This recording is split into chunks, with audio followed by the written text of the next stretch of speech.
Welcome to Winning in the Margins with Jeff and Jamion. Today, we're going to talk about creating a learning environment in a competitive, elite atmosphere. Jeff, great to see you today, man. How are you? Jamie, man, I'm jamming. How are you? I'm doing great, man. I'm excited to talk about this. Creating a learning environment in an area where everyone's excelling and pushing. I'm really excited to talk to you about this. With your boxing background, building a very successful business from ages 5 to ongoing, right? Professional. To professional, right? 5 to professional. I'm excited to talk about this because this is what you do best. One of the things that going into middle schools, going into schools, and teaching people how to be at their best, something you're really great at. So I'm excited about talking about building a learning environment, and then also sharing how we did that at the collegiate level with a little bit different environment. So it's great to have you on here again. I'm pumped, man. I'm looking forward to hearing it from the collegiate side. We had, I'm going to take it from a team. Just going to talk fully from a team we had the opportunity to work with.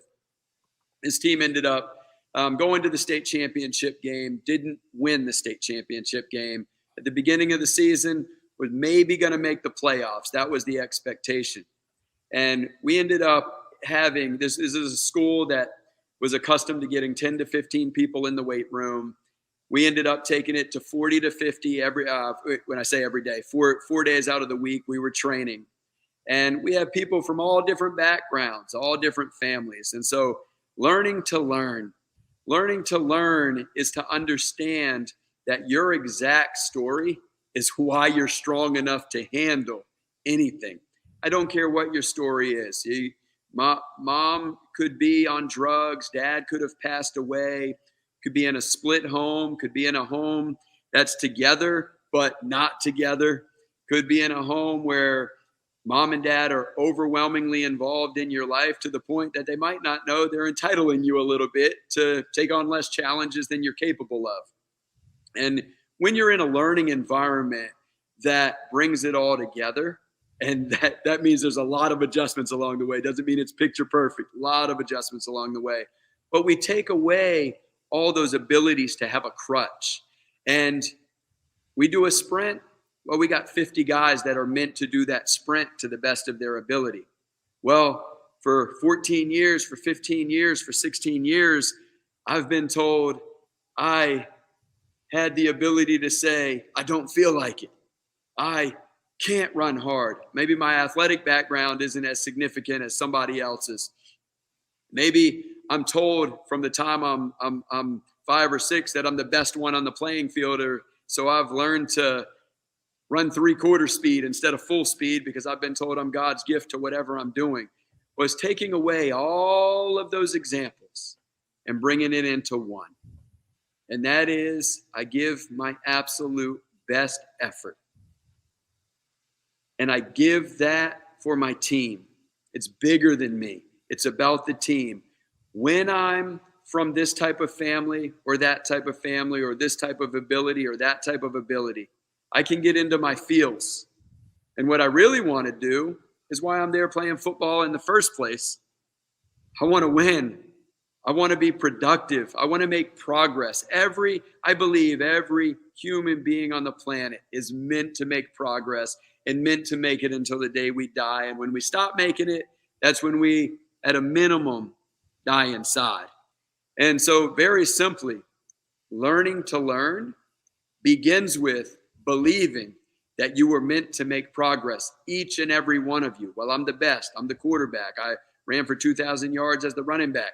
All the more reason to give your absolute best because other people are going to look at you. And if your effort's subpar, I promise you this, everybody else's effort is going to be subpar. I don't need a lift. Yes, you do. You need to lift harder than anybody else. Why?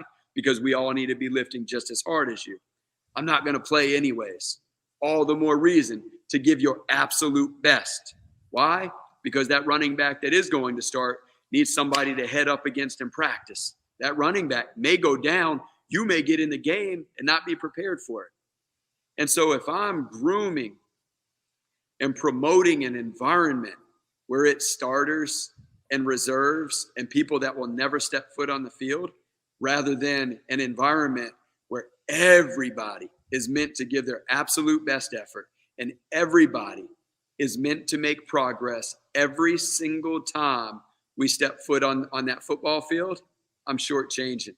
And I can't shortchange because in my experience, when we have an environment like that, there is literally not one person that doesn't make progress. And the love that comes between the players within that team, the coaching staff within that team, is everything I want my daughter to experience.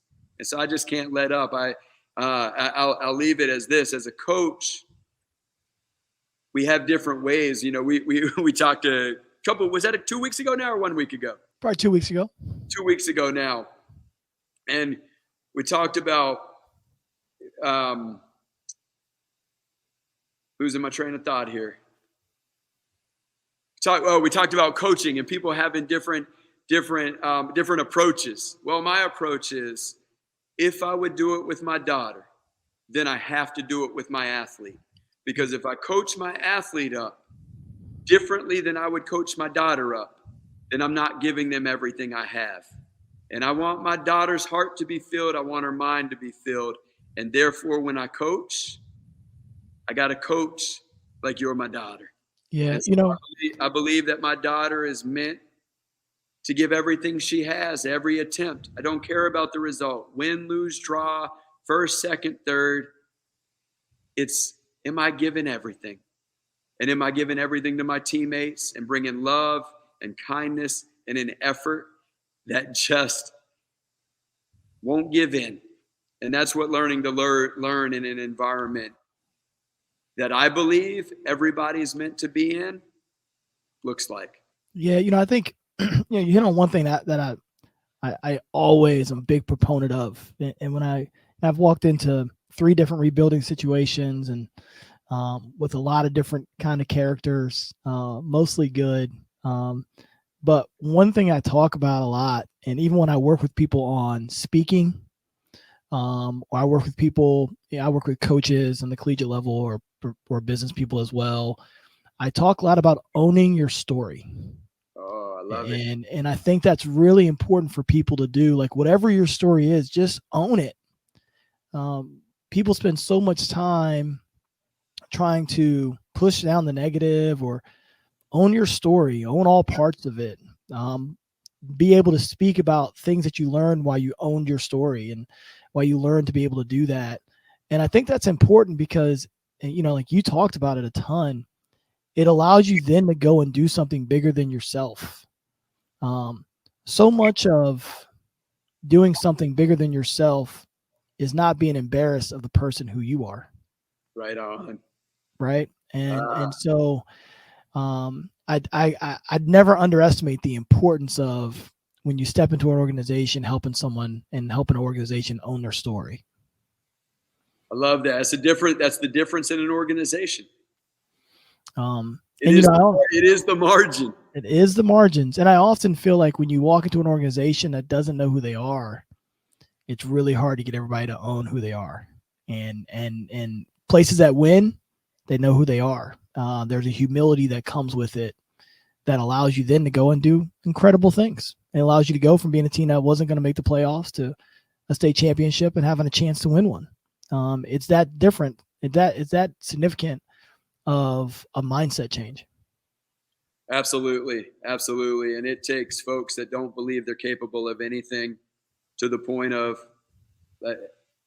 believing that they're capable of who knows what. And that's a good feeling when you come across. But you mentioned the knowing who you are, and what we know we are, and the learning environment is probably best painted like this. What we know we are within any learning environment that we're a part of is we know we're a champion.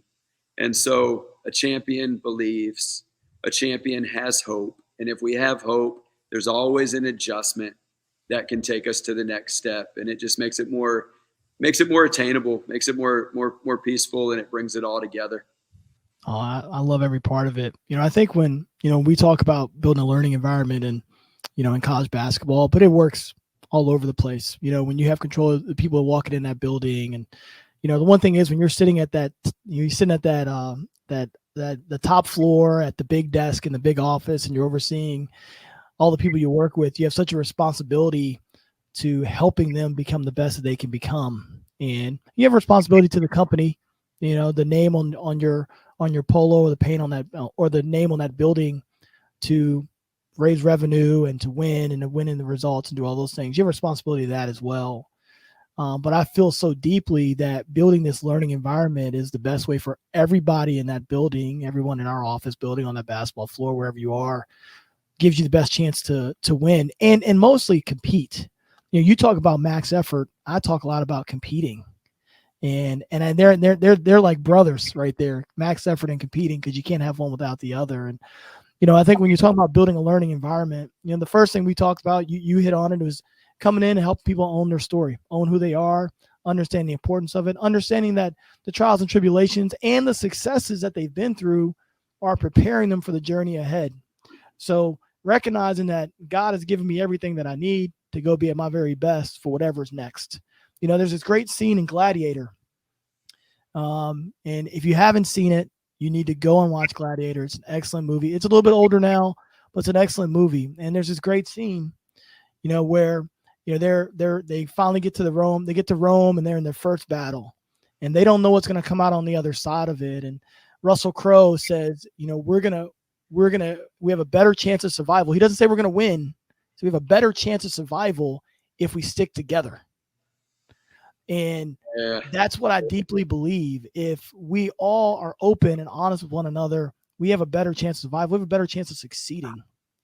And right so on. When you're building this learning environment, it isn't just about the leader.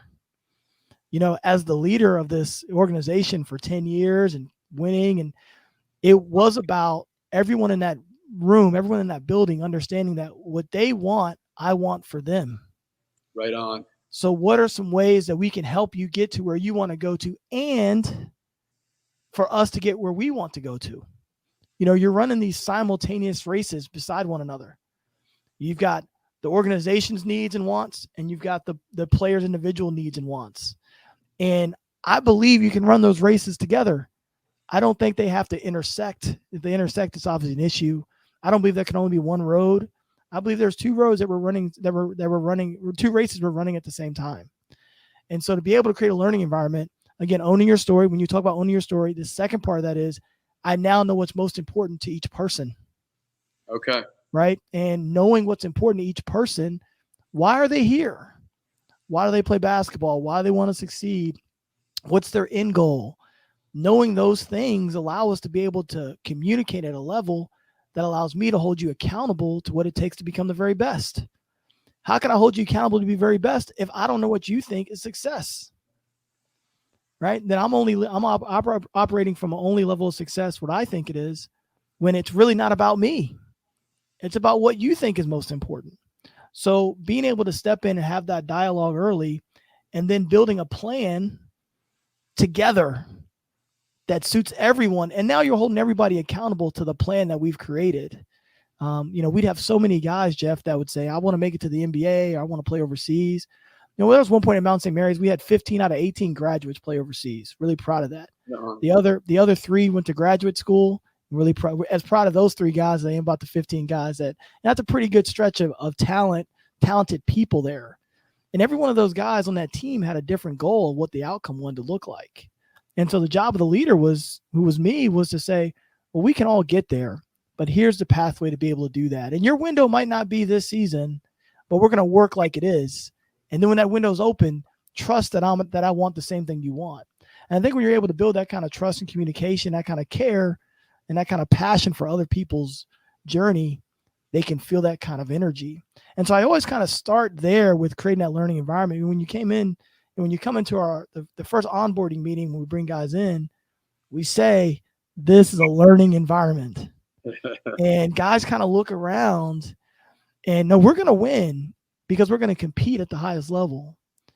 But we're going to learn from our mistakes, because if we're able to learn, there is no, like you always talk about this. I love this. You talk about no limits. Use the same language I use. If I can learn, there are no limits to how successful I can be. The only limits we have in life is what we're unable to learn, or what we do not want to learn. Outside of that, we are limitless in how we want to grow. So finding a way to learn beyond our understanding is pivotal if we want to get to where we want to get to. And at the end of that journey, feel like we gave everything we had and feel satisfied with the race that we ran, no matter if we won it or lost it, but knowing that we competed and gave everything that we had. Right on, right on. I got a question for you, Jamion. Yeah. You hit on learning to learn. Learning to learn. When you create an environment like that, you ended with learning beyond what you're capable. And when you're learning to learn, you're always going to go beyond what you're capable. Now, I have a question of something you pinpointed within. You said that you wanted to learn what success meant to every individual, where they were looking to go. And prior to that, we talked about knowing who you are, knowing where you're going. How did you capture, hey, I'd like to play international basketball, or hey, I want to go to grad school. What does the character look like of the overall team that brings it all together to allow this person's success and this person's success to come in and match the mission of the team? You got to have a tremendous amount of care for someone other than yourself.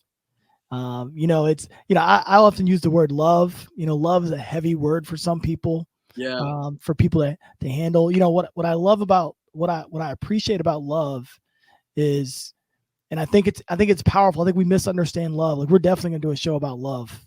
I think it's sometimes we have to with you, Jamie. Yeah, I think it's sometimes misunderstood. But I think it's important to have love and care inside any locker room that you're in, or any office that you're working with. Because if you care about the people around you, you recognize their strengths and their weaknesses, and you're not going to hold that against them. A lot of times as people are trying to climb the ladder, they try to hold your weaknesses against you when we're all pushing to get to the same place and to make our organization better. So if I love you and I care about you, then when you have a weakness, I'm just going to try to help you with it. I'm not going to hold it over your head. If there's a weakness that you have, right, I'm going to try to teach you through that. And if you know I care about you and you care about me, our vulnerability balance is perfect. I care about you. You care about me. I'm going to share my weaknesses. I'm going to share my strengths. We're going to work together seamlessly. It's going to be perfect. And so I often felt like in the locker room, the goal was to build enough love in the locker room where that the guys care enough about each other that you felt like you could be completely honest. We talk about honesty in the locker room. I'm struggling with this. I need help with this. There's someone that's around you right now that can help you with whatever you're struggling with, but they can't help you unless you bring that fight that you're having to the mat. Bring the fight to the mat so the people around you that can support you, that know you, can help you with that. And so that always felt like that was the battle within the locker room, was just getting the guys to love each other enough so we could share what we needed to work on, so we can then go beyond where I am, where I stand today, or even beyond where I could see myself going. So you talk love. I think you brought it to full circle, how it works. Love believes, love forgives, love comforts, love creates an environment where you feel your vulnerability has the necessary adjustments to make progress.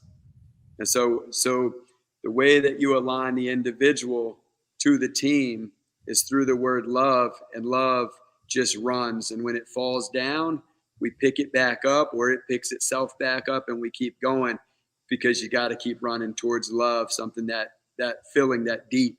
Would you agree with that? I'd agree completely. I mean, love is patient, love is kind, but love also adapts. When you see this older couple sitting on the bench in the park, and they're 80 years old, and they're laughing and joking and they're having a little tea or whatever, that love is adapted over time. It's not the same every day. It's not the same when they were young. Our love of our family isn't the same. It adapts. And so you get on these teams, or you get in these environments where you've got a small window. I've got 4 years or 3 years. Sometimes in college, I got a year with players. It's trying to help them understand that you love something so much, you got to be able to adapt with it, and you got to be able to grow with it. And when you say adapt, that you don't just adapt. because then you're numb. By adaptation, you mean you take the journey on with love. You give it your full effort. You make the necessary adjustments. You fall down. You stand up. You make another attempt. You go left. You go right. You don't stop. And within all of that, you grow into a place. That's amazing. What I say is like, I'm in it with you. I'm not one of these generals that's operating from the hill above. I'm in it with you. Right Whatever on. battle you're going through, I'm in it with you. And so the goal is, if we're able to get our players to be in it with everybody, then we're going to be pretty good. If everybody can bring their struggles to the center of the circle and they lay it down, we're going to be pretty good. Because when you lay down a struggle amongst people that care about you, someone else picks it up for you. Right on. Right on. You know what I mean? Like, I would always describe this in recruiting, and I would say, like, when you're going to, let's say we're making a cross-country trip, okay, and we don't have cars. This is before. This is like before cars, before the country has been established. So we're going across, me and you and whoever else. What are all the things you need to make that journey across? You're going to need a doctor. You're going to need a lawyer. You're going to need someone that can speak different languages. You're going to need someone who understands horticulture. Like, you start going down the list of things that you need to make a cross-country journey. I love the way you painted that. It's an incredible number of people that you need. Well, you have those in your team. Everybody has a specialty on your team that you need to lean on, but you don't know when you're going to need it. Right. And so suddenly it's like everyone being in love with each other and in love with the process, knowing that their skill is going to be needed and and not knowing when, right? I mean, like, I don't know when it's going to be needed. We might need you to step in and make a free throw. We might need you to step in, and we're making a cross-country journey. We might need you to help us build a bridge. I don't know how to make a bridge, but you do. Yeah. Only one person here knows how to do it. So you got to teach everybody how to build that bridge, or we can't get over. Right. And so empowering everybody in the locker room to know what their skills are, know what they bring to the table, and having the power to teach it when it's needed. I'll be honest. That's what I loved about being in the locker room, watching the players learn how to step up when it mattered the most in a lot of different ways. The picture you just painted there was dynamite. When you talk about painting a picture in the roles, and we don't know when it's going to be needed. Well, at the end of the day, it's needed for preparation, to know that you can go into the game with confidence, and we have that available. And so prior to using your long range shooter, say he's on the bench, he's your 6th man, 7th man, 8th man, might be on the bench, but he's available. So we're confident we have what we need. And when every man believes he's meant to play his role right where he is, and every man believes in the man beside him, it's just a different kind of game. And that's when you're talking about having this kind of learning environment, because it empowers everybody to be ready. Yeah. It empowers everybody to be valued. And I think we should all be striving for these kind of environments. It doesn't mean that you can't compete or be super successful. I've been successful. You've been successful doing it. But it is about learning how to get everybody competing at the same level, caring at the same level, and understanding what their purpose is. And when you say that, you mentioned this earlier on, you've been on different teams, some winning, some that have struggled. And it's important for the audience to know, for the listener to know, that there's a process to this. It is not an overnight success. It's not even an overnight learning curve. It's something that we might mention one little bullet point, but that one bullet point has so many different facets, it's not even funny. So the most important thing I believe you can do is believe, and then continue to find the different pieces that bring it all together, and never feel empty, never feel stuck, never feel too far away, but always know that the gap has the ability to close. Yeah, I agree completely. And I think, you hit on it really well there quickly about the time that it takes. What we're talking about here is human spirit stuff. Yeah. Human dynamic. And human dynamic doesn't adjust overnight. It is a journey for the human spirit every day that you're battling for as a leader, as a teammate. And so recognizing that you're going to be working on these components, and you may not see the dividends of it for a bit of time, because you notice these components when adversity hits. And things might be going great for a while, and then when adversity hits, now you see what kind of learning environment that we're in and how we've been able to attack it and the importance of it. that's when your organization takes a big jump, because suddenly when teams are struggling because they haven't been able to make the step they needed to go to, your team's going to have a moment, reset, recharge, and re-engage. And the re-engagement process is so important in the learning, because when you re-engage on something, you're armed. If you've learned, you're armed with the knowledge that you had before, plus you're armed with the humility that's needed to push forward. So you're actually stronger when you're re-engaging than when you engage the first time, because you know more. You know the people around you more. You know how they're going to battle with each other. You have more information. So if you're learning, the re-engagement can be just as strong, if not stronger, than the initial engagement when you encounter into a problem. Without adversity, you really don't know what you're learning. But if you're learning what's right, you have the humility that gives you the ability to keep taking on the challenge. And when you are able to keep doing that and taking what you've adapted up to that point and leveled up on and strengthened, and then add depths to that, it's amazing. Jamion, I've learned a ton from you today, man. Appreciate this conversation. I appreciate it. We appreciate you joining us on Winning in the Margins with Jeff and Jamion. We look forward to connecting with you again real soon. Please like, share, interact with this. We'd love to build a community out where we're just building a higher sense of understanding of how to win in the margins.